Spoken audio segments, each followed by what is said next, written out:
이스라엘의 첫 번째 왕 사울은 다른 사람들보다 머리 하나가 더 큰 사람이었습니다. 그는 훌륭한 외모와 함께 왕으로 선택되었습니다. 문제는 그의 겉모습은 매우 인상적이었지만 그의 내면은 매우 공허한 사람이었다는 것입니다. 사울 왕은 하나님의 명령을 철저히 따르지 않았습니다. 사무엘상 13장에 보면 사무엘 선지자가 하나님께 번제와 화목제를 드리기 위해서 도착할 때까지 길갈에서 7일을 기다리라고 사울 왕에게 지시를 했지만 사무엘이 정시에 도착하지 않고 이스라엘 군대가 흩어지기 시작하자 자신이 직접 번제를 드렸습니다. 번제를 드리자 사무엘이 와서 하나님의 명령에 순종하지 않은 것을 책망하며 왕의 나라가 길지 못할 것이라는 하나님의 말을 전했습니다. 사무엘상 15장에 보면 사무엘 선지자가 사울 왕에게 말합니다. 이스라엘이 애굽에서 나올 때에 아말렉이 길에서 이스라엘을 대적한 일로 하나님께서 그들을 벌하시려고 하시니까 그들을 쳐서 그들의 가족과 그들의 가축까지 남김없이 진멸하라고 하나님이 말씀하셨습니다 하고 말했습니다.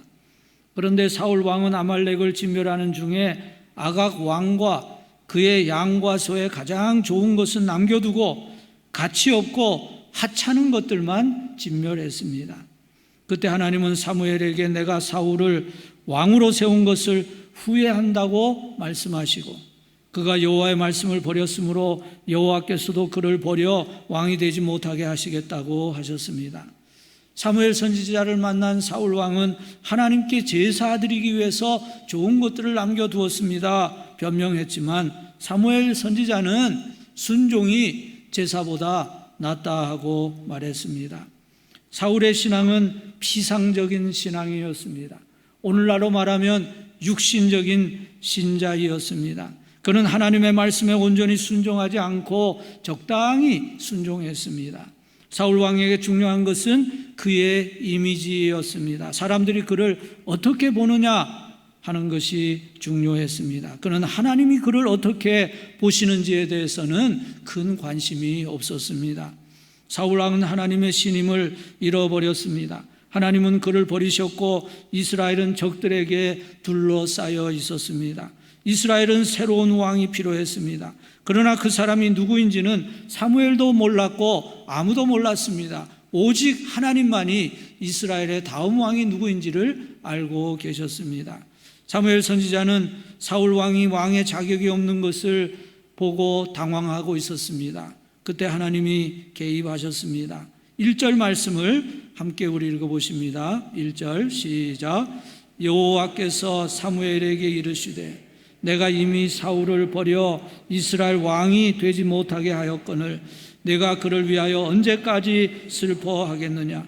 너는 뿔에 기름을 채워가지고 가라. 내가 너를 베들레헴 사람 이새에게로 보내리니 이는 내가 그의 아들 중에서 한 왕을 보았느니라 하시는지라. 여러분, 우리는 일이 우리의 예상대로 되지 않을 때 당황합니다. 그러나 하나님은 그런 법이 없으십니다. 하나님은 이스라엘의 다음 왕이 누가 될지를 미리 알고 계셨고 그에게 사무엘 선지자를 보내셨습니다. 사무엘 선지자는 하나님의 말씀을 듣고 두려워했습니다. 사울이 알면 저를 죽이려 할 것입니다 하고 말했지만 결국 순종하고 베들레헴 이새의 집으로 갔습니다. 하나님의 말씀이 우리의 삶에서 이루어지고 성령님께서 우리의 삶에 역사하기를 원한다면 그 방법은 하나밖에 없습니다. 하나님께 순종하는 것입니다. 사무엘은 암송아지를 끌고 이새의 집으로 가서 이새와 그의 아들들을 제사에 초대했습니다. 그리고 이새의 아들들이 들어올 때 그 중에 왕이 될 자가 누구인지를 찾았습니다. 먼저 장자인 엘리압이 들어왔는데 왕이 될 만큼 용모가 훌륭했습니다. 그런데 하나님께서 사무엘에게 말씀하셨습니다. 7절 말씀입니다. 여호와께서 사무엘에게 이르시되 그의 용모와 키를 보지 말라. 내가 이미 그를 버렸노라. 내가 보는 것은 사람과 같지 아니하니 사람은 외모를 보거니와 나 여호와는 중심을 보느니라 하시더라. 하나님이 사람의 용모와 키를 보지 않는다는 말씀은 저 같은 사람에게는 위로가 많이 되는 말씀입니다. 사람은 외모를 봅니다. 그러나 하나님은 중심을 보십니다. 신랑감을 선택할 때도 얼마나 잘생겼나, 또 키가 얼마나 큰가 하는 걸 보지 않습니까? 그러나 외모보다 더 중요한 것은 그의 사람됨입니다. 이런 이야기가 있습니다. 골동품 가게에서 주인이 이제 오래된 램프들을 청소하고 있었습니다. 한 램프를 이렇게 정성스럽게 닦고 있는데 갑자기 지니가 퐁 하고 나타나더니 말했습니다. 주인님, 3가지 중에 하나를 선택하십시오. 무한한 지혜, 무한한 부, 무한한 건강, 그 중에 무엇을 원하십니까? 그때 이 남자는 자기 아내를 보고 지니를 보더니 말했습니다. 지혜! 하고 말했습니다. 그러자 지니가 알겠습니다, 지혜를 드리겠습니다 하고 사라졌어요. 그때 이 남자가 가만히 앉아서 뭔가를 한참 생각하고 있었습니다. 그는 멍하니 먼 곳을 바라보고 있었습니다. 마침내 그의 아내가 더 이상 참지 못하고 말했습니다. 당신 무슨 할 말 없어요? 그러자 그는 아내에게 말했습니다. 돈을 달라고 할 걸 잘못 말했나 봐. 우리가 살면서 많은 선택을 합니다. 그 중에 어떤 선택은 나중에 후회가 될 선택들도 있습니다. 사무엘 선지자가 베들레헴에 갔을 때 그는 잘 선택해야 했습니다. 혹시 이스라엘을 다스릴 왕을 잘못 선택하면 큰일입니다. 그에게는 하나님이 원하시는 사람을 선택할 수 있는 지혜, 하나님의 마음을 알 수 있는 지혜가 필요했습니다. 그런데 사무엘의 생각이 하나님의 마음과 일치하지는 않았습니다. 왜냐하면 사무엘은 이새의 아들들의 외모를 보았기 때문입니다. 결국 이새의 아들 7이 다 지나갔지만 거기에는 하나님이 택하신 사람이 없었습니다. 사무엘 선지자는 이새에게 물었습니다. 여기 있는 아들이 전부인가? 이 중에는 하나님이 택하신 자가 없다. 그러자 이새가 막내가 하나 더 있기는 합니다. 그는 들에서 양떼들을 돌보고 있습니다. 그렇게 말할 때 사무엘 선지자는 빨리 그 아들을 데려오라고, 내가 그를 보기 전에는 함께 식탁에 앉지 않겠다고 말했습니다. 조금 후에 그 아들을 데려왔는데 보니까 얼굴빛이 붉고 눈이 빼어나고 또 얼굴이 아름다웠다고 했습니다. 여러분, 다윗이 못생긴 사람, 키 작은 사람이 아닙니다. 단지 어린 사람이었습니다. 여호와께서는 바로 이 사람이다, 일어나 그에게 기름을 부으라고 말씀하셨고 사무엘 선지자는 그에게 기름을 부었습니다. 그 사람이 다윗이었습니다. 아마 그때 다윗은 16의 소년이었을 것입니다. 그는 다른 유대인 소년과 다르지 않았을 것입니다. 양치는 목동을 이스라엘의 왕으로 임명한다고 하는 것은 세상 사람의 눈으로 볼 때는 말이 잘 되지 않는 그런 일이었습니다. 편의점에서 알바하는 젊은이를 대통령에 임명하는 것과 같은 경우입니다. 경험도 없고 배경도 없고 자격도 없고 훈련도 없는 사람입니다. 그렇다면 하나님이 보신 것이 무엇입니까? 다윗의 마음입니다. 다윗이 하나님과 사람에게 완벽한 사람은 아니었습니다. 그도 실수가 있고 결점이 있고 또 나중에는 끔찍한 죄도 지었습니다. 그러나 다윗이 사울과 근본적으로 다른 것은 다윗은 영적인 사람이었다는 것입니다. 영적인 사람이라는 것은 무슨 신비한 능력을 가진 사람이라는 뜻보다는 하나님의 마음을 알고 하나님과 늘 교통하는 사람을 말합니다. 다윗은 찬양의 사람이었습니다. 그리고 다윗은 하나님의 말씀을 즐거워하는 사람이었습니다. 수많은 시편이 다윗의 기도와 찬양들입니다. 영적인 사람은 하나님의 말씀대로 살고 하나님의 일에 민감한 사람입니다. 영적인 사람은 하나님을 기쁘시게 해드리기 위해 힘쓰는 사람입니다. 다윗이 그런 사람이었습니다. 다윗은 왕이 되고 제일 먼저 하나님의 법궤를 모셔와서 하나님의 성전을 지어드리기를 원했습니다. 다윗은 전능하신 하나님 앞에서 겸손한 마음을 가진 사람이었습니다. 집안의 막내로서 어려서부터 겸손을 배웠습니다. 그리고 다윗은 정직하고 진실했습니다. 다윗이 범죄했을 때 그는 하나님 앞에서 철저히 회개함으로 하나님의 용서를 받을 수 있었습니다. 그는 어렸을 때부터 집안의 양들을 돌보며 성실하게 일했습니다. 그리고 왕이 되었을 때는 온 나라와 백성들을 잘 돌보는 성군이 되어서 나라를 부강하게 만들었습니다. 영적인 사람 다윗은 하나님의 말씀에 순종하는 사람이었습니다. 우리가 영적인 사람인지 아닌지를 판단하는 기준은 우리가 얼마나 하나님의 말씀에 온전히 순종하는가 하는 것을 보는 것입니다.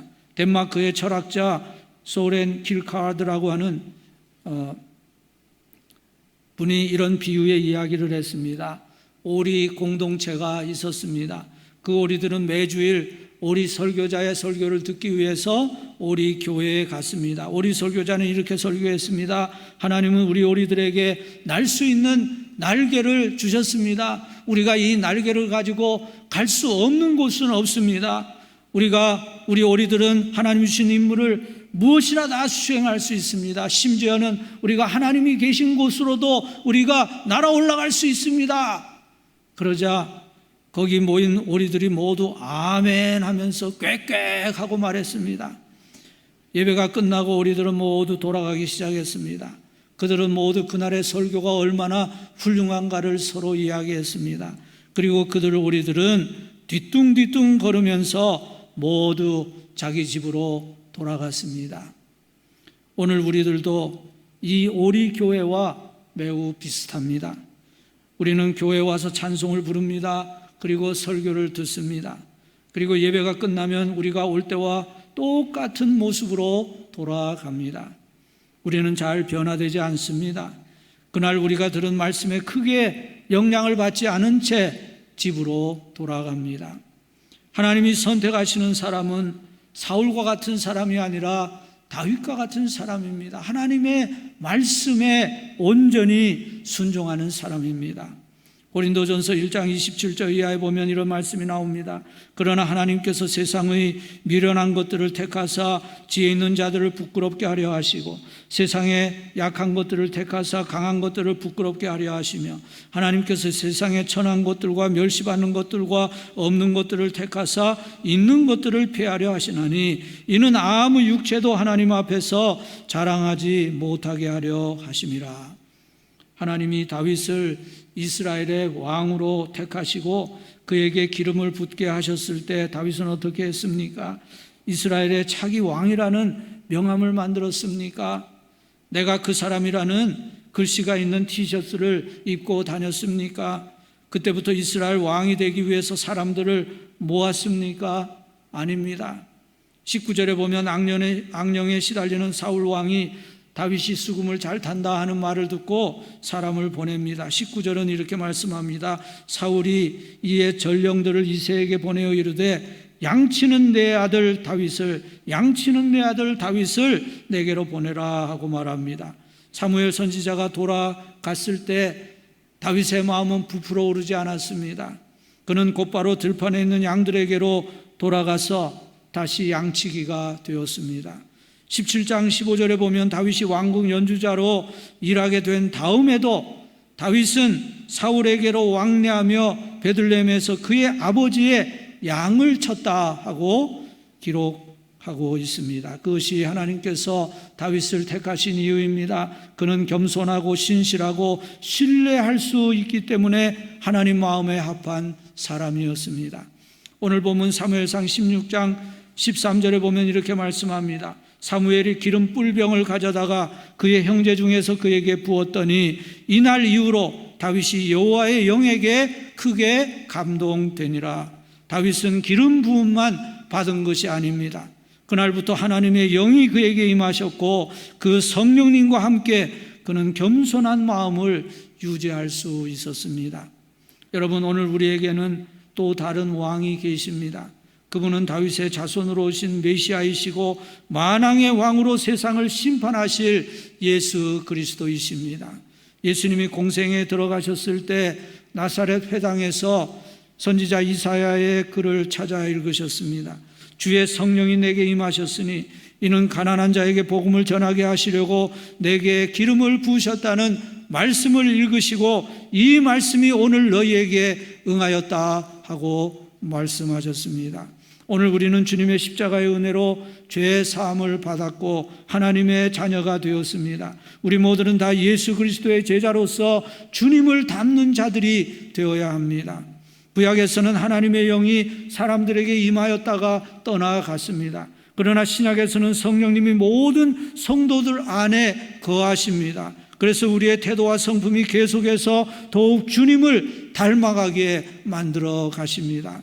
사랑하는 여러분, 성령님이 여러분 안에 충만히 임하시기를 바랍니다. 그래서 우리의 모습에서 주님의 형상이 나타나고 우리의 삶에서 주님의 온유 겸손한 모습이 나타날 수 있기를 기도합니다. 오늘부터 3주간의 항존직 선거를 통해서 다윗과도 같은 하나님의 사람들이 선택되고 하나님께서 그들을 성령으로 충만하게 해주시기를 주님의 이름으로 축복합니다.